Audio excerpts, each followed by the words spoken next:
Dakilang Diyos, kami po ay patuloy na sa kabila ng mga challenges sa buhay at mga pagsubok at sitwasyon namin ngayon, ang pamilyang Retusto.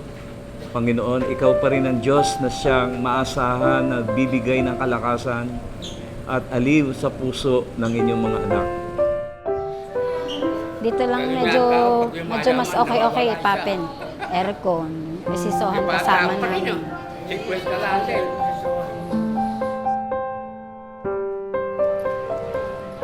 Lourdes, ay okay. Kung Okay na ang ating pag-asa, ang pag-asa natin kay Kristo ay para lamang sa buhay na ito, tayo na ang pinakakawawa sa lahat ng tao.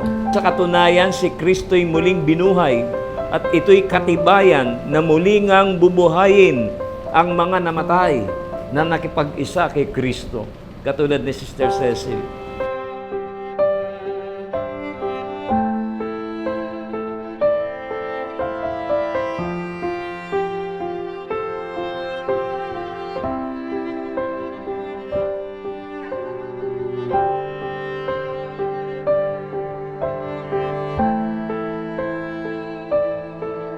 Sapagkat kung paanong namamatay ang lahat dahil sa kanilang kaugnayan kay Adan, gayon din naman mabubuhay ang lahat dahil sa kanilang kaugnayan kay Kristo.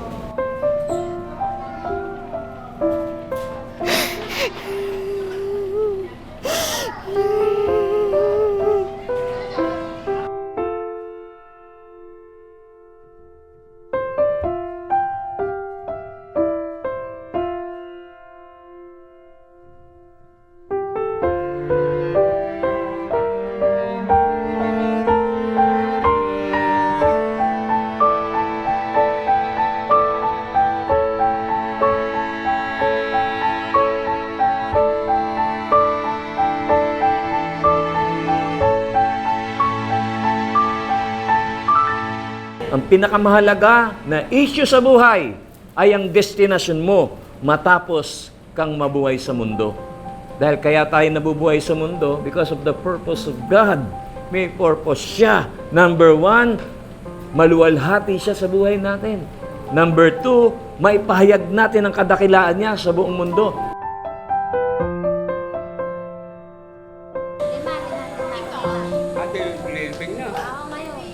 Ngayon, saan? Diyan lang po. Ito lang po. Sa kabila, Panginoon, ng kabigatan, kabila ng mga kalungkutan. Salamat, Lord, at malaya pong naipapangaral ang iyong salita.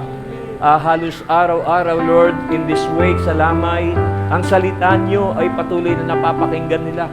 At alam namin ang salita niyo ay makapangyarihan upang magbigay ng kalakasan, magbigay ng kalinga sa kanilang mga puso, sa kanilang mga nararamdaman.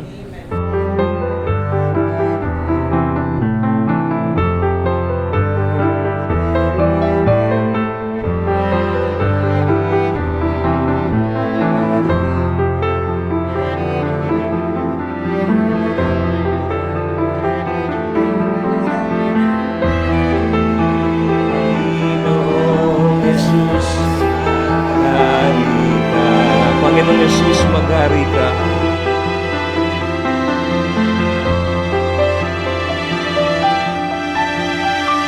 Alam namin, Panginoon, nandyan Sister Cecil ay nakatunghay. Galak na galak dahil sa piling ng Panginoon at ng mga napakaraming tao sa langit. Hallelujah! With Abraham, Isaac, and Jacob at ang lahat ng mga banal. I can't remember when you weren't there, when I didn't care for anyone but you.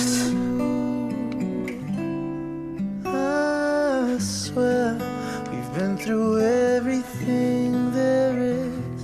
Can't imagine anything we've missed. Can't imagine anything the two of us can do. Through the years when everything went wrong, together we were strong. I know that I'll be long